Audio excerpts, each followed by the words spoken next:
जय श्री राधे कृष्ण। आप सभी का आपके अपने YouTube channel BK Mishra present में बहुत बहुत स्वागत है।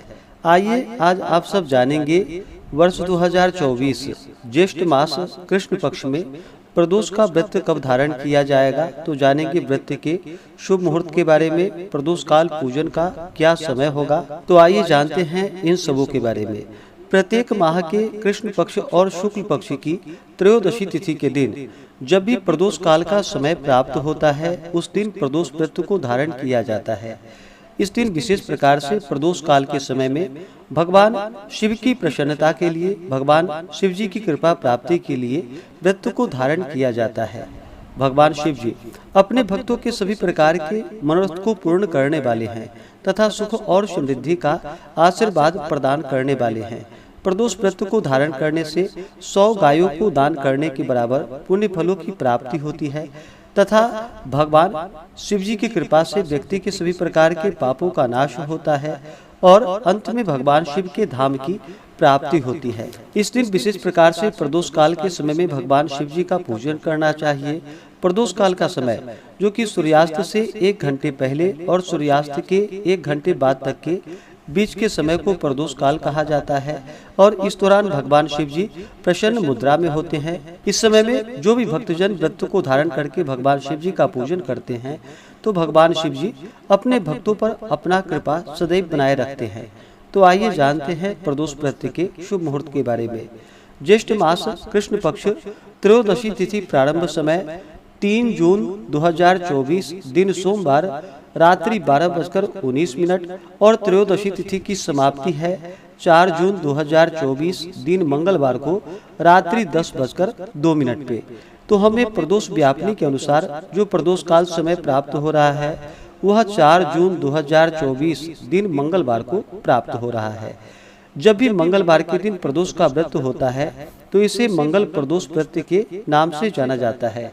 इस दिन व्रत को धारण करने से स्वास्थ्य लाभ की प्राप्ति होती है तथा सभी प्रकार की समस्याएं दूर होती है, शारीरिक स्वास्थ्य में सुधार आता है और इसे जो कि भौम प्रदोष व्रत के नाम से भी जाना जाता है। तो इस बार मंगलवार के दिन प्रदोष का व्रत जो कि 4 जून को पड़ रहा है।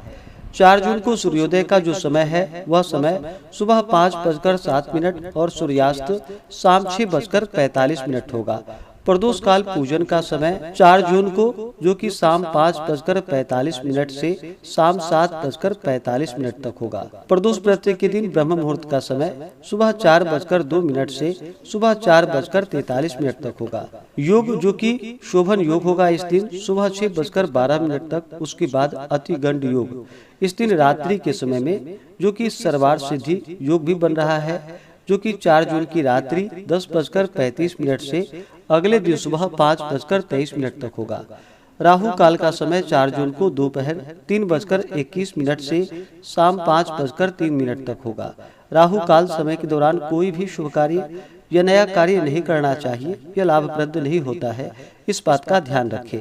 नक्षत्र जो कि भरणी नक्षत्र होगा रात्रि 10:35 तक। उसके बाद कृतिका नक्षत्र। जो भी भक्तजन प्रदोष का व्रत धारण करने वाले हैं उन्हें चाहिए कि प्रदोष व्रत के दिन सुबह उठ करके नित्य क्रियाओं से निवृत्त होकर के गंगा नदी में या घर के नहाने के पानी में थोड़ा सा गंगा जल मिला करके स्नान करना चाहिए, शुद्ध वस्त्र धारण करना चाहिए और भगवान शिव जी का इस दिन जो कि सुबह के समय में और विशेष प्रकार से शाम के प्रदोष काल के समय में भगवान शिव जी का पूजन करना चाहिए।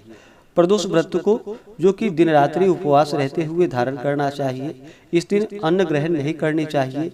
जो उपवास नहीं रह पाते हैं, जिनका स्वास्थ्य सही ना हो, तो आप एक समय फलाहार ग्रहण करें। इस व्रत का पारण जो कि अगले दिन जाकर के सूर्योदय होने के बाद आप व्रत का पारण कर सकते हैं। प्रदोष व्रत के दिन विशेष प्रकार से सबसे पहले भगवान गणेश जी का पूजन करना चाहिए। उसके बाद शिव परिवार का पूजन करना चाहिए, जैसे कि नंदी, श्रृंगी, भृंगी, कीर्तमुख, कुबेर, कार्तिकेय, सर्पदेवता आदि का पूजन करें। उसके बाद फिर भगवान भोलेनाथ, माता पार्वती का पूरे विधि विधान के साथ पूजन करना चाहिए, कथा श्रवण करनी चाहिए। इस दौरान ओम नमः शिवाय या श्री उमा महेश्वराभ्याम नमः इन मंत्रों का जप करना चाहिए। प्रदोष व्रत के दिन जो कि ब्रह्मचर्य का पालन करना चाहिए, शुद्ध और सात्विकता का पालन करना चाहिए। व्रत के दौरान किसी के ऊपर क्रोध नहीं करनी चाहिए। अपने मन में किसी के प्रति ईर्ष्या या द्वेष का भाव नहीं लाना चाहिए। पूर्ण भक्ति भाव के साथ भगवान शिव जी का पूजन करना चाहिए। इस प्रकार व्रत को धारण करने से भगवान शिव जी की कृपा से मंगल प्रदोष व्रत के प्रभाव से व्यक्ति को स्वास्थ्य लाभ की प्राप्ति होती है तथा 100 गायों को दान करने के बराबर पुण्य फलों की प्राप्ति होती है तथा भगवान शिव जी की कृपा प्राप्त होती है।